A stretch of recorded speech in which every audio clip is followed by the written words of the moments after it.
Hello guys, welcome to Dr. BPSC. In this lecture, we are going to discuss medieval history. This video is only for quick revision purpose. Okay, let's start. और ये video by language होगा, हिंदी तथा English दोनों ही languages का मैं प्रयोग करूंगा ताकि आपको रिवीजन में सुविधा हो सके। सबसे पहला टॉपिक हम लोग देखते हैं। सबसे पहला चैप्टर है भारत पर अरबों का आक्रमण। ठीक है, तो सबसे पहला आक्रमणकारी जो भारत के क्षेत्र में आता है उसका नाम मोहम्मद बिन कासिम था। ठीक है, और ये सिंध के क्षेत्र पर पहला आक्रमण करता है। सबसे पहला आक्रमण इसके द्वारा 711 में किया जाता है, लेकिन अगर हम लोग सफल आक्रमण की बात करते हैं तो वो पहला आक्रमण 712 ईस्वी में होता है। ठीक है, 712 में। उस समय सिंध के क्षेत्र पर दाहिर नाम के शासक का राज हुआ करता था, और ये जितनी भी जानकारियां मैं अभी आपको बता रहा हूं ये सब चच नामक एक पुस्तक में वर्णित है। इसके अलावा जहां तक अरब वासियों के आक्रमण के बारे में बात की जाती है तो इसके आक्रमण का मुख्य उद्देश्य क्या था? उसका मुख्य उद्देश्य था धन दौलत लूटना तथा इस्लाम धर्म का प्रचार करना। ठीक है, तो हम लोगों ने क्या देखा? मोहम्मद बिन कासिम के बारे में देखा। ये सिंध के क्षेत्र पर आक्रमण करने आया था 712 ईस्वी में। ठीक है, और जब ये सिंध पर आक्रमण करता है तो उस समय सिंध का शासक कौन था? सिंध का शासक उस समय दाहिर हुआ करता था। ठीक है, और ये सारी जानकारियां हमें चचनामा नामक पुस्तक से मिलती है। अरबों के आक्रमण का मुख्य उद्देश्य क्या था? तो धन दौलत कमाना था, धन दौलत लूटना था। इसके अलावा इस्लाम धर्म का प्रचार करना उसका मुख्य उद्देश्य था। ठीक है, चलिए इसके बाद हम लोग बात करते हैं महमूद गजनी की। ठीक है, 932 ईस्वी में अल्पतगित नामक एक तुर्क सरदार गजनी साम्राज्य की स्थापना की। ठीक है, तो नाम याद रखिएगा, गजनी साम्राज्य की स्थापना कौन करता है? अल्पतगिन नामक शासक करता है। ठीक है, नाम क्या था? गजनी साम्राज्य, और इसकी राजधानी भी गजनी में हुआ करती थी। अल्पतगिन की मृत्यु के पश्चात कुछ समय तक गजनी में प्रीतियीन नामक शासक का शासन रहा। ठीक है, इसके बाद प्रथम तुर्क आक्रमण का समय पंजाब में शाही वंश का शासक जयपाल शासन कर रहा था, तो जयपाल का नाम भी आप याद रखेंगे। अल्पतगीन का गुलाम तथा दामाद सुबुदगीन था। ठीक है, तो नाम याद रखिएगा, अल्पतगीन, उसका दामाद कौन? सुबुदगीन। और फिर सुबुदगीन का बेटा था जिसका नाम था महमूद गजनी। ठीक है, तो महमूद गजनी जो है वो 971 में इसका जन्म हुआ था। महमूद गजनी खुरासान का शासक था, और इसके बाद जो है वो भारत के आक्रमण पर आता है। मोहम्मद गजनी 27 वर्ष का था जब वह गद्दी पर बैठा था। मोहम्मद गजनी वो पहला शासक था जो बगदाद का खलीफा अल आदिर बिल्लाह से मान्यता प्राप्त किया था, और जो खलीफा थे उन्होंने उसे यामिन उद दौला और यामिन उल मिल्लाह की उपाधि भी दी थी। ठीक है, तो ये इंपॉर्टेंट फैक्ट्स है, इसका आप लोग ध्यान रखें। महमूद गजनी ने भारत पर कुल मिलाकर 17 बार आक्रमण किया था, तो ये भी पूछा जाता है 17 बार आक्रमण किया था। उसका मुख्य उद्देश्य क्या था? तो उसका मुख्य उद्देश्य धन की प्राप्ति करना था, धन लूटना था। महमूद गजनी एक मूर्ति भंजक आक्रमणकारी था, यानी वो मंदिर की मूर्तियों को भी तोड़ता था, उसे क्षति पहुंचाता था। महमूद गजनी का भारत पर प्रथम आक्रमण 1000 ईस्वी में होता है। ठीक है, उसके बाद महमूद गजनी ने 1001 ईस्वी में शाही राजा जयपाल के विरुद्ध आक्रमण किया। इसमें जयपाल की पराजय हुई थी। महमूद गजनी 1108 ईस्वी में नागरकोट के विरुद्ध हमले में मूर्तिवाद के विरुद्ध पहली महत्वपूर्ण जीत बताई जाती है। महमूद गजनी ने थानेसर पर चक्रम स्वामी की कांस्य निर्मित आदमकद प्रतिमा को गजनी भेजकर रंगभूमि में रखवाया। तो ये सारे फैक्ट्स उतने इंपॉर्टेंट नहीं है, जहां पे इंपॉर्टेंट फैक्ट्स आएंगे मैं आपको वहीं पर चिन्हित भी कर दूंगा। यहाँ से देखिए इंपॉर्टेंट फैक्ट आ रहा है कि 1025 ईस्वी में मोहम्मद गजनी का जो सोमनाथ मंदिर पर आक्रमण हुआ था, या जो सोमनाथ का लूट हुआ था, वह उसकी सबसे चर्चित लूट है। इसमें उसे लगभग 20 लाख दिनार संपत्ति हाथ लगी थी, जो कि बहुत बड़ा रकम है। ठीक है, और इसे लूट कर जब ये वापस जा रहा था तो इसको रोकने में जाटों ने जो है जाने के क्रम में जाटों ने इस पर हमला किया था, आक्रमण किया था, और मोहम्मद गजनी से कुछ धन की संपत्ति जो है वो लूट ली थी। तो इसी के गुस्से में क्या होता है, मोहम्मद गजनी एक बार फिर से आता है 1127 में, और इस बार जो जाटों के विरुद्ध आक्रमण करता है। अंततः 1030 ईस्वी में जो है मोहम्मद गजनी की मृत्यु हो जाती है। ठीक है, तो इसमें याद क्या रखना है वो मैं एक बार आपको पुनः बता देता हूं कि 1025 में सोमनाथ मंदिर सौराष्ट्र पर जो है मोहम्मद गजनी का आक्रमण होता है। वह इसकी 16वां आक्रमण था। ठीक है, कुल मिलाकर मोहम्मद गजनी जो है ये 17 बार भारत पर आक्रमण करता है। ओके, इसके अलावा कुछ इंपॉर्टेंट फैक्ट है, जैसे सुल्तान की उपाधि धारण करने वाला महमूद गजनी पहला शासक था। महमूद गजनी की सेना में सेवंत राय और तिलक जैसे उच्च पदों पर हिंदू व्यक्ति आसीन थे। वहीं अलबरूनी, फिरदौसी, उतबी और फारूकी जैसे जो इतिहासकार थे या कह सकते हैं कि साहित्यकार थे, वो गजनी के दरबार में रहते थे। यहीं उतबी जो है ये इनका दरबारी इतिहासकार था। अलबरूनी जो है इसका भारतीय इतिहास में महत्वपूर्ण योगदान है, इसका भी हम लोग कई बार चर्चा सुनते हैं। ठीक है, तो अलबरूनी, फिरदौसी, उतबी, फारूकी ये सब जो थे वो मोहम्मद गजनी के दरबार में रहते थे। अगला शासक है मोहम्मद गोरी। ठीक है, मोहम्मद गोरी गजनी के अधीन गौर नामक क्षेत्र का जो है शासक हुआ करता था। 1173 ईस्वी में शहाबुद्दीन मोहम्मद गोरी गौर का शासक बना। इसने भारत पर पहला आक्रमण 1175 ईस्वी में मुल्तान के विरुद्ध किया था। मोहम्मद गोरी का दूसरा आक्रमण 1178 ईस्वी में पाटन गुजरात पर हुआ। उस समय वहां का शासक भीम द्वितीय था। ठीक है, और भीम द्वितीय ने गोरी को उस समय बुरी तरह पराजित किया। फिर मोहम्मद गोरी जो है वो गुजरात की तरफ नहीं जाके पंजाब और सिंध के रास्ते से जो है भारत की तरफ आता है और इसी क्रम में जो है वो तराइन का युद्ध लड़ता है। तराइन के दो महत्वपूर्ण युद्ध हुए थे। ठीक है, जिसमें से तराइन का प्रथम युद्ध वो 1191 ईस्वी में मोहम्मद गोरी और पृथ्वीराज चौहान के मध्य लड़ा जाता है, जिसमें पृथ्वीराज चौहान विजयी होते हैं। इसके बाद तराइन का द्वितीय युद्ध होता है एक वर्ष बाद 1192 ईस्वी में। इसमें मोहम्मद गोरी और पृथ्वीराज चौहान की पुनः लड़ाई होती है, जिसमें इस बार गोरी विजय होता है। फिर 1194 ईस्वी में चंदावर का युद्ध होता है, जिसमें मोहम्मद गोरी और जयचंद के विरुद्ध युद्ध लड़ा जाता है, जिसमें मोहम्मद गोरी विजय होता है और इसके बाद जो है उत्तर भारत पर मोहम्मद गोरी का कब्जा हो जाता है। तराइन के प्रथम युद्ध में पृथ्वीराज चौहान का सेनापति स्कंद हुआ करता था। कहते हैं कि प्रथम युद्ध में स्कंद जो है उसका काफी महत्वपूर्ण योगदान था और बहुत बेहतरीन जो है ये रणनीति बना था, जिसकी वजह से तराइन के प्रथम युद्ध में पृथ्वीराज चौहान विजयी हुए थे। उसके बाद मोहम्मद गोरी भारत पर विजित प्रदेशों का शासन अपने गुलाम सेनापतियों को सौंपकर गजनी लौट गया। ठीक है, गजनी से वो भारत आता था और अपने गुलामों की सहायता से भारतीय क्षेत्र पर ये अधिकार करता था, राज करता था। अंततः 1206 ईस्वी में जो है मोहम्मद गोरी की हत्या रास्ते में कर दी जाती है और उसकी मृत्यु हो जाती है, जिसके बाद भारतीय जो क्षेत्र है उस पे शून्यता आ जाती है और यहाँ पर मोहम्मद गोरी का गुलाम जिसका नाम कुतुबुद्दीन ऐबक था, वो यहाँ पर एक नए राजवंश की स्थापना करता है, जिसे हम लोग कालांतर में गुलाम वंश के नाम से जानते हैं, जिसे मामलुक भी कहा जाता है या दास वंश भी कहा जाता है। ठीक है, तो इस वीडियो में हम लोग इतना ही रखते हैं। नेक्स्ट वीडियो में हम लोग सल्तनत काल के महत्वपूर्ण जो 5 अलग अलग वंश हैं उसे डिटेल में देखेंगे। ठीक है, मिलते हैं नेक्स्ट वीडियो में, तब तक के लिए धन्यवाद। Hello guys, welcome to doctor BPSC. इस वीडियो में हम लोग सल्तनत काल शुरू करने जा रहे हैं। पिछले वीडियो में हम लोग अरबों के आक्रमण को डिटेल में देखा था। इसमें हम लोग सल्तनत काल के विभिन्न राजवंशों के बारे में जानेंगे। तो पहला राजवंश गुलाम वंश के बारे में बात करते हैं। गुलाम वंश की स्थापना 1206 ईस्वी में कुतुबुद्दीन ऐबक ने किया था। वह मोहम्मद गोरी का गुलाम था। गुलाम को फारसी में बंदगान कहा जाता है तथा इन्हें सैनिकों की सेवा के लिए रखा जाता था या खरीदा जाता था। ठीक है, तो याद रखिएगा कुतुबुद्दीन ऐबक जो है वो गोरी का गुलाम था। कुतुबुद्दीन ऐबक ने अपना राज्याभिषेक 1206 ईस्वी में 24 जून को कराया था।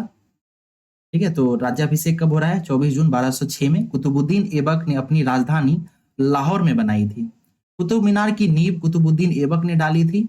इसके अलावा दिल्ली का कुबुतुल इस्लाम मस्जिद, इसके अलावा अजमेर का 2.5 दिन का झोपड़ा जो है इसे भी कुतुबुद्दीन ऐबक के द्वारा बनाया गया था। ठीक है, कुतुबुद्दीन ऐबक को लाख बख्श भी कहा जाता, तो ध्यान रखिएगा लाख बख्श के नाम से कौन प्रसिद्ध था? कुतुबुद्दीन ऐबक। लाख बख्श का अर्थ क्या होता है? लाखों का दान देने वाला। ठीक है, यानी ये एक बड़ा दान करता था। ओके, इसीलिए इसे लाख बख्श भी कहते थे। एक इंपॉर्टेंट फैक्ट है मंगोल के बारे में, उसे देख लेते हैं। मंगोल चीन के उत्तर में गोबी रेगिस्तान के निवासी थे। ठीक है, तो गोबी रेगिस्तान कहाँ है? चीन में है। उसी के उत्तर में मंगोल निवास करते थे। मंगोलिया अभी देश भी है, आप गौर करेंगे तो वो भी आपको पाया जाएगा। उसके बाद वह एक घूमने फिरने वाला अर्ध सभ्य जाति थी तथा उनका मुख्य पेशा घोड़े तथा अन्य पशुओं का पालन करना था। वे बहुत गंदे रहते थे तथा सभी प्रकार के मांस खाते थे। उनमें स्त्री विषयक नैतिकता का सर्वदा अभाव था, यद्यपि मां का सम्मान करते थे। वे विभिन्न कबीलों में बटे थे। उन्हीं कबीलों में से एक में 1163 में तैमूचिन उर्फ चंगेज खान का जन्म हुआ। ठीक है, तो ये चंगेज खान जो इतिहास में काफी प्रसिद्ध है, इसका नाम जरूर याद रखिएगा, जिसे एक महान और श्रापित दोनों पुकारा जाता है। उसका पिता यूसुगाई बहादुर था। ठीक है, ओके, तो आइए फिर से हम लोग लौटते हैं कुतुबुद्दीन ऐबक की ओर। कुतुबुद्दीन ऐबक के समय में कुतुब मीनार की केवल पहली मंजिल ही बन पाई थी। इल्तुतमिश ने इसमें 225 फीट ऊंची 4 मंजिलें का और निर्माण कराया। इसके बाद फिरोज शाह तुगलक के समय में बिजली गिरने के कारण इसकी चौथी मंजिल जो है वो नष्ट हो गई थी, जिसके कारण फिरोज शाह ने इसमें 2 छोटी-छोटी मंजिलें बनवाई और इसमें कुल मिलाकर 5 मंजिलें हो गई। ठीक है, प्राचीन नालंदा विश्वविद्यालय को ध्वस्त करने वाला ऐबक का सहायक सेनापति बख्तियार खिलजी था। तो कुतुबुद्दीन ऐबक का सहायक सेनापति हुआ करता था बख्तियार खिलजी। उसने ही 1198 ईस्वी में नालंदा विश्वविद्यालय को ध्वस्त किया था, जलाया था। कुतुबुद्दीन ऐबक की मृत्यु जो है वो 1210 ईस्वी में चौगान खेलते हुई थी। और चौगान जो है एक खास प्रकार का खेल है, जिसे अभी आधुनिक समय में पोलो कह सकते हैं। ठीक है, और चौगान खेलते समय घोड़े से गिरकर जो है उसकी मृत्यु हो जाती है, और इसका जो कब्रिस्तान है उसे लाहौर में दफनाया गया है। ठीक है, तो लाहौर में इसे दफनाया गया है। इस तरह से जो हम लोग गौर कर सकते हैं कुतुबुद्दीन ऐबक के बारे में, एक बार हम लोग इंपॉर्टेंट फैक्ट्स को फिर से रिवाइज कर लेते हैं ताकि रिवीजन हमारा अच्छे से हो जाए। गुलाम वंश की स्थापना 1206 ईस्वी में कुतुबुद्दीन ऐबक के द्वारा किया जाता है। ये गोरी का गुलाम था। ठीक है, गुलाम को ही बंदगान भी कहा जाता है। कुतुबुद्दीन ऐबक का राज्याभिषेक 24 जून 1206 में होता है। इसने अपनी राजधानी लाहौर में बनवाई थी। कुतुबुद्दीन ऐबक के द्वारा कुतुब मीनार, कुबुतुल इस्लाम मस्जिद और 2.5 दिन का झोपड़ा, इन सब चीजों का निर्माण कराया गया था। इसे लाख बख्श यानी लाखों में दान देने वाला भी बुलाया जाता है। यहाँ कुतुब मीनार के बारे में थोड़ी सी जानकारी थी। जैसे कुतुब मीनार की केवल पहली मंजिल जो है वो कुतुबुद्दीन ऐबक के समय में बनाई गई थी। इसके बाद इल्तुतमिश के द्वारा जो है इसमें 4 अन्य मंजिलों का निर्माण कराया गया। लेकिन फिरोज शाह तुगलक के समय में कुतुब मीनार के ऊपर जो है बिजली गिरने के कारण उसकी जो ऊपरी मंजिल थी वो नष्ट हो गई, जिसके कारण फिरोज शाह तुगलक ने उसमें 2 अन्य मंजिलों का निर्माण कराया और मरम्मत कराई, जिससे कुतुब मीनार 5 मंजिला हो गया।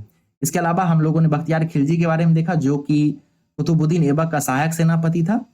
उसने ही नालंदा विश्वविद्यालय का भंजन किया था 1198 ईस्वी में। उसके बाद कुतुबुद्दीन ऐबक की मृत्यु जो है वो 1210 ईस्वी में चौगान खेलते समय घोड़े से गिरकर हो गई थी। उसे लाहौर में दफनाया गया है। इसके बाद देखते हैं ऐबक का उत्तराधिकारी आराम शाह हुआ। ठीक है, और ये जो है कुतुबुद्दीन ऐबक का पुत्र भी था। ठीक है, आराम शाह, उसने 8 महीने तक शासन किया। आराम शाह की हत्या करके इल्तुतमिश 1211 ईस्वी में दिल्ली की गद्दी पर बैठा। ठीक है, तो ध्यान देंगे कि कुतुबुद्दीन ऐबक के बाद आराम शाह जो है कुछ दिनों तक गद्दी पर बैठता है, लेकिन वो बहुत ज्यादा पॉपुलर राजा नहीं होता है। इसलिए बहुत सारे इतिहास के किताबों में हमें आराम शाह का नाम नहीं मिलता है। ठीक है, उसके बाद इल्तुतमिश एक प्रमुख शासक जो है वो राजा बनता है 1211 ईस्वी में। इल्तुतमिश तुर्किस्तान का इलबरी तुर्क था। ठीक है, तो ये भी याद रखिएगा, ये इलबरी तुर्क था जो ऐबक का गुलाम एवं दामाद था। तो गुलामों का गुलाम, ठीक है, इल्तुतमिश हुआ करता था।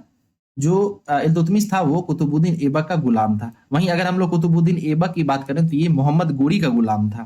ठीक है, ऐबक की मृत्यु के समय इल्तुतमिश बदायूं का गवर्नर हुआ करता था। इल्तुतमिश के द्वारा किए गए कुछ महत्वपूर्ण कार्यों की बात करें तो ये कुतुब मीनार का निर्माण पूर्ण कराता है। अभी हम लोगों ने देखा भी था कि कुतुब मीनार के सिर्फ पहले मंजिल का ही निर्माण कुतुबुद्दीन ऐबक के समय में हो पाया। शेष कुछ भाग जो है वो इल्तुतमिश के द्वारा कराया गया था। इसके बाद इसके द्वारा शुद्ध अरबी सिक्के चलाए गए थे, जिसमें चांदी को टांका तथा तांबा के सिक्के को जीतल कहा जाता था। चांदी का टांका और तांबा का जीतल। इसके द्वारा एकता प्रणाली चलाई गई। इसने तुर्क ए चिहलगानी का भी स्थापना किया था। ये 40 तुर्क सरदारों का संगठन हुआ करता था और सर्वप्रथम दिल्ली के आमीरों का दमन जो है वो इल्तुतमिश के द्वारा ही किया गया था। इल्तुतमिश लाहौर से राजधानी को स्थानांतरित करके दिल्ली लाया था। तो ये आपसे पूछा जा सकता है कि लाहौर से दिल्ली किसने राजधानी स्थानांतरित की, तो ये इल्तुतमिश ने किया था। इसने हौज ए सुल्तानी नामक दिल्ली एक कुन्हा के निकट करवाया था। ठीक है, उसके बाद इल्तुतमिश पहला शासक था जिसने 1229 में बगदाद के खलीफा से सुल्तान की वैधानिक स्वीकृति प्राप्त की। ठीक है, तो इसलिए भी इल्तुतमिश को याद रखा जाता है क्योंकि इसने बगदाद के खलीफा से सुल्तान का पद प्राप्त किया था। वहीं हम लोग कुतुबुद्दीन ऐबक को बात करते हैं तो वो गुलाम था और उसने कभी भी खुद को सुल्तान के रूप में घोषित नहीं किया, बल्कि वो भारत में मोहम्मद गोरी के गुलाम के रूप में ही शासन करता रहा। इसके बाद इल्तुतमिश की मृत्यु जो है अप्रैल 1236 ईस्वी में हो जाती है। चंगेज खां से बचने के लिए ख्वारिज्म के शासक जलालुद्दीन को इल्तुतमिश ने अपने यहाँ शरण नहीं दी। ठीक है, तो यह भी याद रखिएगा कि चंगेज खां से के डर से जलालुद्दीन जो कि ख्वारिज्म का सम्राट था वो भागा भागा भारत की तरफ आ जाता है और वो इल्तुतमिश से पनाह मांगता है अपने दरबार में। लेकिन इल्तुतमिश जो है वो जानता था कि चंगेज खां जो है अगर इल्तुतमिश जलालुद्दीन को पनाह दे देता है तो चंगेज खां वो भारत पर आक्रमण कर देगा, जिससे इल्तुतमिश की स्थिति कमजोर हो जाएगी। इसलिए इल्तुतमिश ने जलालुद्दीन जो कि ख्वारिज्म का सम्राट था उसे अपने यहाँ पनाह नहीं दिया और इस तरीके से इल्तुतमिश ने भारत को चंगेज खां के हमले से बचा लिया। अब इल्तुतमिश के बाद उसका पुत्र रुकनुद्दीन फिरोज गद्दी पर बैठता है। ठीक है, रुकनुद्दीन फिरोज, लेकिन ये भी बहुत ज्यादा चर्चित राजा नहीं है। यह एक अयोग्य शासक था। इसने अल्पकालीन शासन कर उसकी माँ शाह तुर्कान छाई रही। ठीक है, तो रुकनुद्दीन फिरोज के शासन के दौरान उसकी माँ जो थी शाह तुर्कान वही छाई रही। शाह तुर्कान के अवांछित प्रभाव से परेशान होकर तुर्की आमिरों ने रुकनुद्दीन को हटाकर रजिया को सिंहासन पर आसीन किया और इस प्रकार रजिया बेगम प्रथम महिला सुल्तान बनी। ठीक है, तो रजिया सुल्तान जो है वो प्रथम मुस्लिम महिला बनी जो शासन का बागडोर संभालती है। रजिया ने पर्दा प्रथा का त्याग कर पुरुष की तरह चोगा और कुल्हान, यानी कुल्हान मतलब टोपी और चोगा मतलब काबा, ये पहनकर राज दरबार आती थी तथा खुले मुंह आती थी। ये किसी प्रकार का पर्दा नहीं करती थी। रजिया ने मलिक जमालुद्दीन याकूत को आमुर ए आखूर यानी घोड़े का सरदार बनाता है। ठीक है, तो याकूत याद रखिएगा, उसे घोड़े का सरदार बनाती है। गैर तुर्कों को सामंत बनाने से रजिया के प्रयासों से तुर्की आमिर विरुद्ध हो गए और उसे बंदी बनाकर दिल्ली की गद्दी पर मुइजुद्दीन बहराम शाह को बैठा दिया। रजिया की शादी अल्तुनिया से होती है।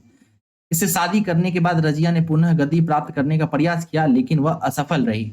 रजिया की हत्या 11 अक्टूबर 1240 ईस्वी को डाकुओं के द्वारा कैथल में कर दिया जाता है। तो कैथल भी याद रखिएगा, 1240 में कैथल में कर दिया जाता है।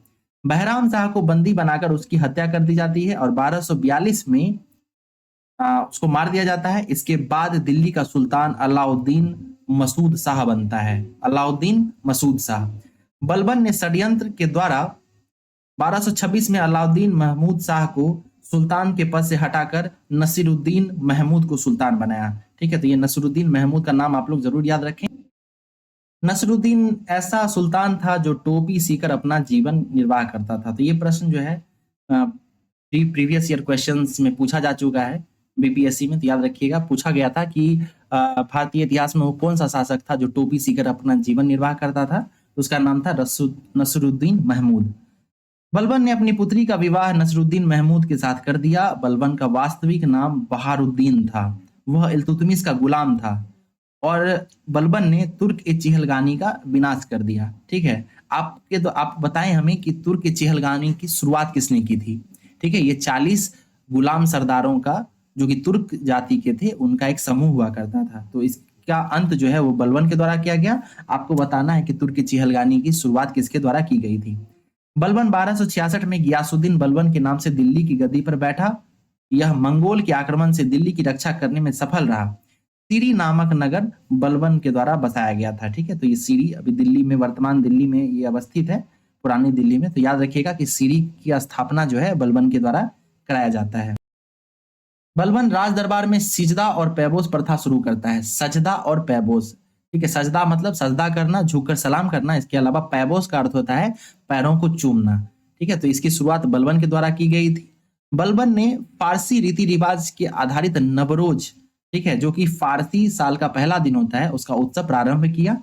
अपने विरोधियों के प्रति बलबन ने कठोर लौह और रक्त की नीति का पालन किया। कठोरता से दमन करता था, लौह और रक्त की नीति का पालन करके। नसीरुद्दीन महमूद ने बलबन को उलूग खां की उपाधि प्रदान की थी। यह भी पूछा जाता है कि उलूग खां की उपाधि किसे दी गई थी। तो याद रखिएगा उलूग खां की उपाधि बलबन को दी गई थी। बलबन आखेट अभियान के बहाने अपनी सेना को लंबी दूरी तक कवायद कराकर दुरुस्त रखता था। बलबन के दरबार में फारसी के प्रसिद्ध आमिर खुसरो एवं आमिर हसन रहते थे। ठीक है, तो आमिर खुसरो और आमिर हसन जो है ये बलबन के दरबार में रहना प्रारंभ करते हैं और बाद बहुत लंबे समय तक ये दिल्ली के जो शासक रहते हैं उनके संपर्क में बने रहते हैं। गुलाम वंश का अंतिम शासक कौन था? तो गुलाम वंश का अंतिम शासक शमसुद्दीन कैमूर था। ठीक है, शमसुद्दीन कैमूर्स। इस तरीके से हम लोगों ने गुलाम वंश देख लिया है। एक बार हम लोग क्विकली गुलाम वंश को रिवाइज करेंगे, फिर हम लोग अगले वंश खिलजी वंश की तरफ चलेंगे। तो गुलाम वंश की स्थापना जो है वो 1206 ईस्वी में होती है और स्थापना कुतुबुद्दीन ऐबक के द्वारा किया जाता है, जो कि मोहम्मद गुरी का गुलाम था। गुलाम को ही बंदगान भी कहा जाता है। कुतुबुद्दीन ऐबक की राज्याभिषेक 24 जून 1206 में होती है। इसने अपनी राजधानी लाहौर में बनवाई। इसके द्वारा कुतुब मीनार, कुतुबुल इस्लाम मस्जिद और 2.5 दिन का झोपड़ा, इन सब का निर्माण कराया गया। इसके अलावा इसे लाख बख्श के नाम से भी जाना जाता है, जिसे लाखों का दान देने वाला कहा जाता है। कुतुबुद्दीन ऐबक के द्वारा कुतुब मीनार की पहली मंजिल बनवाई गई थी। इसके बाद इसमें इल्तुतमिश ने बाकी के 4 मंजिल बनवाए थे। फिरोज शाह तुगलक के शासनकाल के दौरान इसकी ऊपरी मंजिल के ऊपर बिजली गिर गई थी, जिसके कारण यह क्षतिग्रस्त हुआ और फिरोज शाह तुगलक ने इसका मरम्मत करवाया। इसके बाद कुतुबुद्दीन ऐबक का ही सेना नायक या सेनापति था बख्तियार खिलजी, जिसके द्वारा नालंदा विश्वविद्यालय को ध्वस्त किया गया। 1210 में चौगान यानी पोलो खेलते समय जो है घोड़े से गिरकर कुतुबुद्दीन ऐबक की मृत्यु हो गई और इसे लाहौर में दफनाया गया है। कुतुबुद्दीन ऐबक का उत्तराधिकारी आराम शाह था, ठीक है, और आराम शाह की हत्या करके इल्तुतमिश 1211 में दिल्ली की गद्दी पर बैठता है। इल्तुतमिश एक इलबरी तुर्क था और कुतुबुद्दीन ऐबक की मृत्यु के समय ये बदायूं का गवर्नर हुआ करता था। इसके बाद इल्तुतमिश के द्वारा किए गए कुछ महत्वपूर्ण कार्य की बात करें तो इसने कुतुब मीनार के कार्य को पूरा कराया, कुतुब मीनार के कार्य को पूरा कराया। इसके अलावा शुद्ध अरबी सिक्के ढाले, जिसमें चांदी के सिक्कों को टांका और तांबा के सित्तल को जीतल कहा जाता था। इसने एकता प्रणाली शुरू की, एकता प्रणाली, और तुर्क ए चिहलगानी की शुरुआत भी इल्तुतमिश के द्वारा की गई थी। इसके बाद इल्तुतमिश जो है यह पहला शासक था जिसने अपनी राजधानी लाहौर से स्थानांतरित करके दिल्ली लाया, और इल्तुतमिश जो है वो बगदाद की खलीफा से सुल्तान का पद धारण करने वाला, वैधानिक स्वीकृति प्राप्त करने वाला पहला शासक था। इसकी मृत्यु 1236 में हो जाती है। 1236 में मृत्यु के बाद यहाँ पे शासक जो है उसका पुत्र रुकनुद्दीन फिरोज बनता है, जो कि अयोग्य शासक था। जिसके बाद रजिया सुल्तान को सभी जो है मिलकर शासिका बनाते हैं। रजिया सुल्तान प्रथम महिला शासिका थी। इसने चोगा और कुल्हान पहनकर और खुले मुंह आकर जो है शासन किया। याकूत को आमिर ए आखुर यानी घोड़े का सरदार नियुक्त किया। फिर रजिया की शादी अल्तुनिया से होती है। 1240 ईस्वी में कैथल के पास जो है उसकी हत्या कर दी जाती है। उसके बाद अलाउद्दीन महमूद शाह यहाँ का शासक बनता है, लेकिन वो भी एक कमजोर शासक था, अल्पकालीन शासक था। फिर नसीरुद्दीन महमूद जो है सुल्तान बनता है। नसीरुद्दीन जो है वो टोपी सीकर अपना जीवन यापन निर्वाह करता है।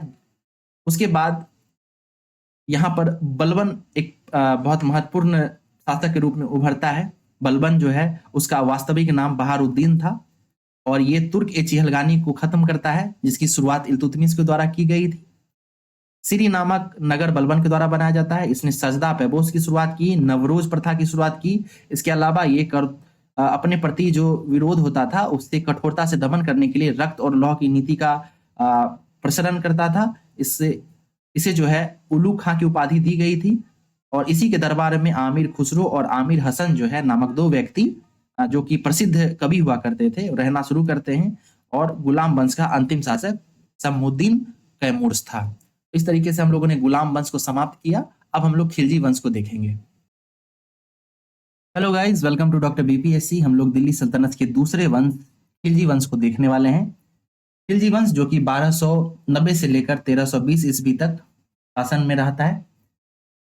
गुलाम वंश के शासन को समाप्त कर 13 जून 1290 ईस्वी को, ठीक है, डेट आप लोग याद रखेंगे कब होता है, 13 जून 1290 ईस्वी को जलालुद्दीन फिरोज खिलजी ने खिलजी वंश की स्थापना की। जलालुद्दीन फिरोज खिलजी के द्वारा 1290 में खिलजी वंश की स्थापना की जाती है। इसने किलोखरी को अपनी राजधानी बनाया, ठीक है, तो याद रखिएगा किलोखरी को अपनी राजधानी बनाया।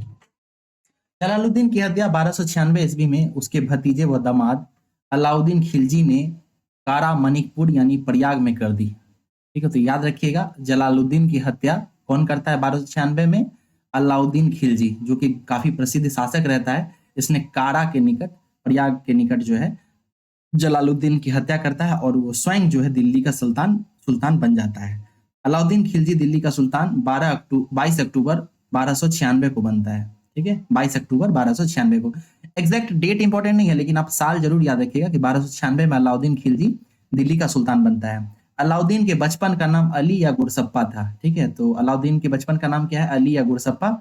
अलाउद्दीन खिलजी ने सेना को नगद वेतन और स्थायी सेना की नींव रखी। ये पूछा जाता है कि भारतीय इतिहास में या दिल्ली सल्तनत में पहला शासक कौन था जिसने अस्थायी सेना रखी या स्थायी सेना की नींव रखी? तो याद रखिएगा अलाउद्दीन खिलजी जो है वो अपनी सेना को नगद वेतन तथा स्थायी सेना देना शुरू करता है। ठीक है, दिल्ली के शासकों में अलाउद्दीन खिलजी के पास सबसे विशाल स्थायी सेना थी। घोड़ा दागना तथा हुलिया लिखने की प्रथा जो है ये भी अलाउद्दीन खिलजी के द्वारा शुरू किया गया। अलाउद्दीन खिलजी ने भू राजस्व की दरों को बढ़ाकर उपज का 1/2 भाग कर दिया। इसके अलावा खम्स नामक कर जो कि लूट का धन होता था उसमें सुल्तान के हिस्से को 1/4 भाग से बढ़ाकर 3/4 भाग कर दिया था। ठीक है, तो भू राजस्व 1/2 भाग कर दिया और लूट का धन जो कि खम्स नाम का एक कर हुआ करता था उसमें अपना राजा का हिस्सा 3/4 भाग कर देता है।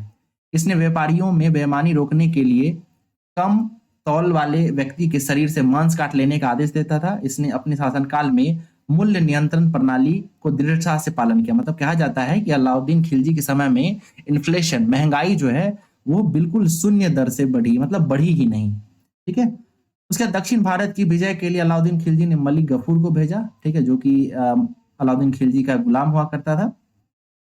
फिर जमैयत खाना मस्जिद, अलाई दरवाजा, सीरी का किला व हजार खंबा महल का निर्माण अलाउद्दीन खिलजी के द्वारा किया गया है। तो याद रखना है जमैयत खाना मस्जिद, अलाई दरवाजा, सीरी का किला और हजार खंबा महल ये सब जो है अलाउद्दीन खिलजी के द्वारा निर्माण किया जाता है। जमैयत खाना मस्जिद, अलाई दरवाजा, सीरी का किला और हजार खंबा महल। अलाउद्दीन खिलजी जो है वो अलाई दरवाजा को इस्लामी वास्तुकला का रत्न कहता है और इसका निर्माण भी कराता है। देवी अधिकार के सिद्धांत को अलाउद्दीन खिलजी ने चलाया। सिकंदर ईसानी यानी उसने जो है सिकंदर ईसानी की उपाधि धारण की थी, यानी वो स्वयं को दूसरा सिकंदर घोषित करता है। ठीक है, उसके बाद अलाउद्दीन ने मलिक याकूब को दीवान रियासत नियुक्त करता है। उसके बाद अलाउद्दीन द्वारा नियुक्त परवाना नवीस नामक अधिकारी जो है वो परमिट जारी करता था। ठीक है, तो परवाना नवीस याद रखिएगा ये परमिट जारी करता था। वहीं दीवान रियासत जो था उसको भी याद रखिएगा। फिर सहनाए मंडी, सहनाए मंडी क्या था? तो ये खाद्यान्नों के बिक्री हेतु बाजार था। इसके अलावा सराय ए अदल क्या था? तो ये वस्त्र, शक्कर, जड़ी बूटी इन सब चीजों का मतलब बाजार हुआ करता था। तो सहना मंडी और सराय अदल ये भी याद रखेंगे। इसके अलावा जलालुद्दीन खिलजी की आर्थिक नीतियों की व्यापक जानकारी जियाउद्दीन बर्नी की किताब तारीख फिरोशाही से मिलती है। ठीक है, तो याद रखिएगा तारीख फिरोशाही के लेखक कौन है? जियाउद्दीन बर्नी है। उसके बाद सजाई कुल फतुहात आमिर खुसरो, रिहाला इब्न बतूता और फतुहस्तलानी इसासी की कृत है। ठीक है, ध्यान रखिएगा रिहाला तो सबको याद हो रहता है, ये इब्ने बतूता जो कि मोरक्को का यात्री था उसके द्वारा लिखा गया था। इसके अलावा खजाइनुल, खजाइनुल ये आमिर खुसरो के द्वारा लिखा गया था। इसके अलावा फुतुहसलातीन इसामी के द्वारा लिखा गया था। ठीक है, तो कुछ बुक्स आपको याद रहने चाहिए जैसे रिहाला, ये काफी फेमस है, कई बार एग्जाम में पूछा गया तो इसको जरूर याद रखिएगा। इसके अलावा मूल्य नियंत्रण को सफल बनाने में मुहतसिब यानी सेंसर, इसके अलावा नजीब यानी नापतोल अधिकारी की महत्वपूर्ण भूमिका थी। तो सेंसर का अधिकारी कौन था? मुहतसिब था। वहीं नजीर जो था वो नापतोल का अधिकारी हुआ करता था।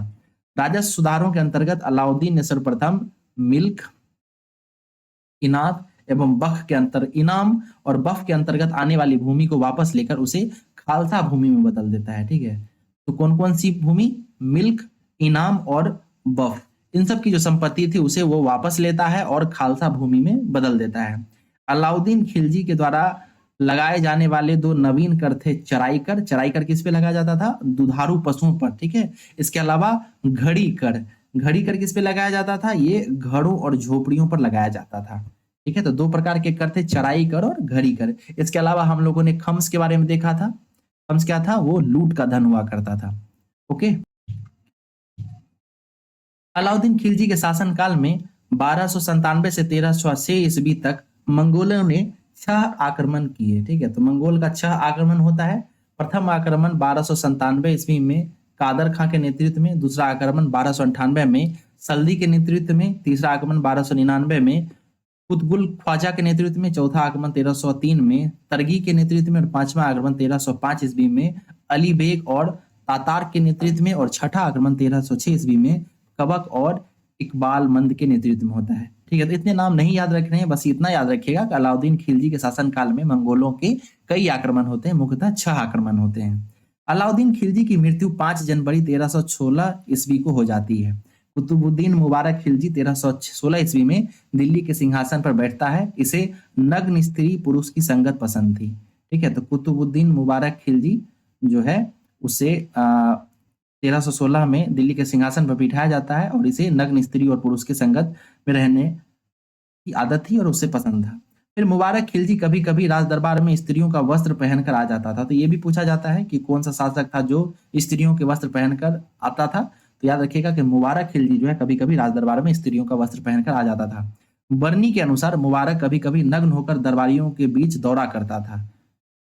उसके बाद मुबारक खान ने खलीफा की उपाधि धारण की थी। तो याद रखिएगा ये भी काफी इंपॉर्टेंट हो सकता है कि वो कौन सा शासक था जो खुद को खलीफा की उपाधि देता है। तो मुबारक खां था। मुबारक के वजीर खुसरो खान ने 15 अप्रैल 1320 को इसकी हत्या कर दी और स्वयं को दिल्ली के सिंहासन पर बिठा लिया। ठीक है, तो नाम क्या था? खुसरो खां। ठीक है, खुसरो खां ने पैगंबर के सेनापति की उपाधि धारण की थी। तो खुसरो खां ने पैगंबर के सेनापति की उपाधि धारण की थी। अब यहीं से जो है हम लोग पहले खिलजी वंश को रिवाइज करेंगे, क्विकली रिवाइज करेंगे 1 से 2 मिनट में, और उसके बाद तुगलक वंश पे चलेंगे। तो आइए शुरू करते हैं। खिलजी वंश के संस्थापक की बात करें तो उसका नाम था जलालुद्दीन फिरोज खिलजी। यह 13 जून 1290 को दिल्ली की गद्दी पर बैठता है और इसने किले खड़ी को अपनी राजधानी बनाया। जलालुद्दीन की हत्या 1296 ईस्वी में उसके दामाद और भतीजे अलाउद्दीन खिलजी के द्वारा काराम में कर दिया जाता है। उसके अलावा अलाउद्दीन खिलजी जो है स्वयं 1296 में राजा बनता है। उसके बचपन का नाम अली तथा गुरसप्पा था। वह पहला शासक था जिसने नगद वेतन और अस्थायी सेना रखना शुरू किया। इसके अलावा उसने सेना में कुछ नई प्रचलन की शुरुआत की, जैसे घोड़े दागना और हुलिया लिखना। इसके अलावा अलाउद्दीन खिलजी ने भू राजस्व के दर को बढ़ाकर उपज का 1/2 भाग यानी 50% कर देता है। इसके अलावा खम्स यानी लूट का धन जो था उसमें सुल्तान का हिस्सा 1/4 भाग से बढ़ाकर 3/4 भाग कर देता है।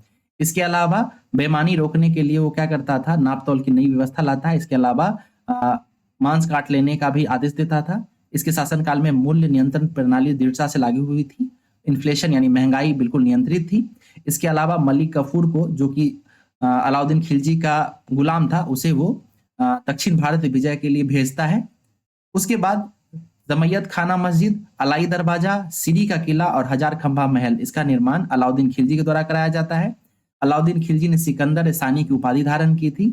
उसके अलावा उसने दीवान रियासत और परवाना नवीस नामक अधिकारियों की नियुक्ति की थी। सहना ए मंडी जो कि खाद्यान्नों की बिक्री के लिए एक बाजार था। इसके अलावा सराय अदल जो कि वस्त्र, शक्कर, जड़ी बूटी आदि वस्तुओं के लिए बाजार हुआ करता था। ठीक है, तो सहना ए मंडी और सराय किला, इन दोनों का नाम याद रखिएगा।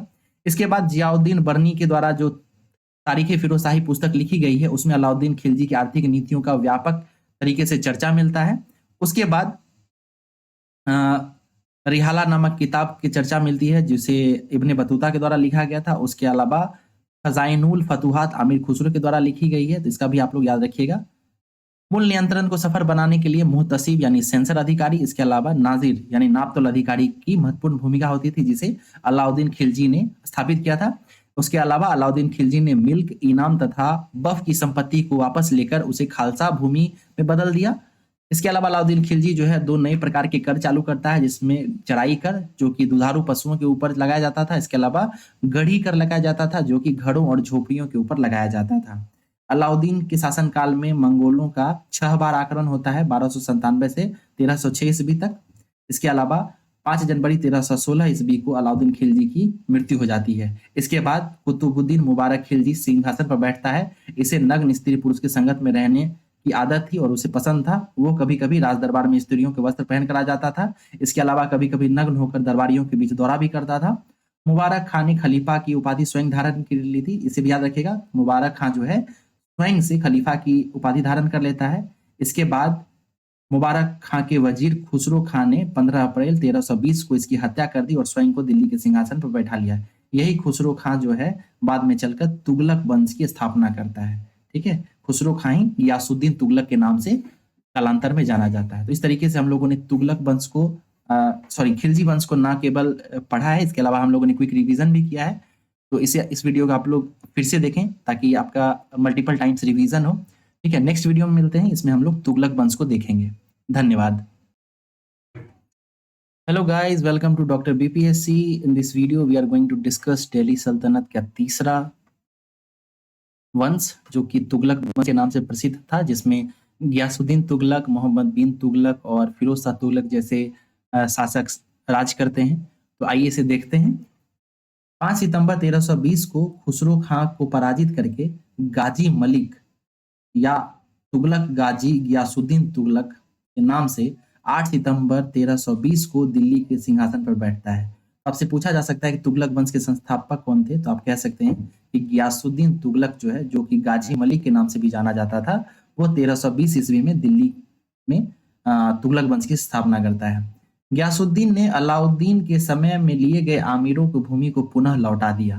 ठीक है, इसने सिंचाई के लिए कुएं एवं नहरों को निर्माण कराया। तो ये पूछा जा सकता है कई बार। तो ये गियासुद्दीन तुगलक के द्वारा एक बेहतर काम कराया गया था। कृषि में सुधार के दृष्टिकोण से इसे देखा जाता है। उसने सिंचाई के लिए कुएं और नहरों का निर्माण कराया। संभवतः नहरों का निर्माण कराने वाला गियासुद्दीन प्रथम शासक था। ठीक है, तो ये भी याद रखिएगा, पूछा जाता है।